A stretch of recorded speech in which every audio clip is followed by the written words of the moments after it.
What is a road sprinter? The term sprinter is relatively self-explanatory, but what are the qualities that you need to be a successful one? Well, the first component to being a successful sprinter is having a high short-term power output. The best road sprinters will put out somewhere in the region of 1400 to 1800 watts over a 5-second period. However, since some amateurs are able to put out similar powers for that duration, there is obviously more to it than that. Sprinters must also have a high anaerobic capacity. That is, the ability to produce a high amount of power for 15 seconds to 2 minutes.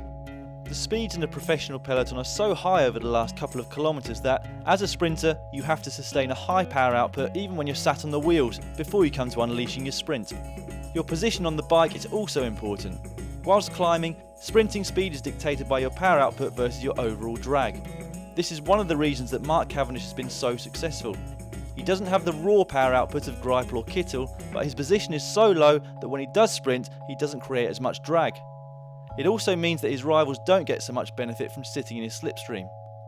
Cavendish has also benefited from a very quick acceleration, another great quality for a sprinter. When he jumps, he often puts meters into his rivals, which again means they're not able to take advantage of slipstreaming. Whilst your position on the bike is important, your ability to position yourself in the bunch is even more so. It doesn't matter how fast you are, if you get to 200 metres to go in 50th position, then you aren't going to win the race.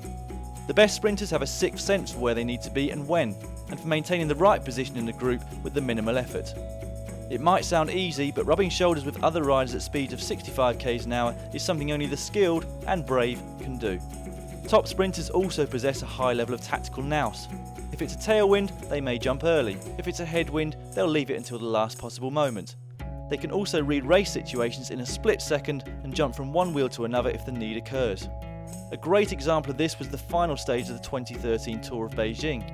Argos Shimano rider Luka Mezec had a good lead out from his teammates, but his last man ended up on the front too early. Had Mezec started sprinting when his teammates started slowing, it would have been far too early and he would have been swamped by the other sprinters. However, he quickly read the situation and jumped onto the wheel of FDJ's Nasser Bouhanni. He was then able to save energy in the Frenchman's slipstream before making his own sprint and comfortably taking the victory. Sprinters are also, arguably, the best bike handlers in the bunch. Not only do they need to make sudden moves at high speed to avoid crashing, they also need to maintain the highest speed possible through corners so as not to lose vital momentum. Whilst some riders are more nervous and leave a small safety gap, sprinters will often be seen just millimetres behind the wheel in front of them. Finally, a sprinter must have a certain lack of fear. It's not a job for the faint-hearted, and as a sprinter, you can't really afford to put your brakes on in the last kilometre, or your race may well be over. Crashing is a hazard of the job, but this does not deter the best in the world.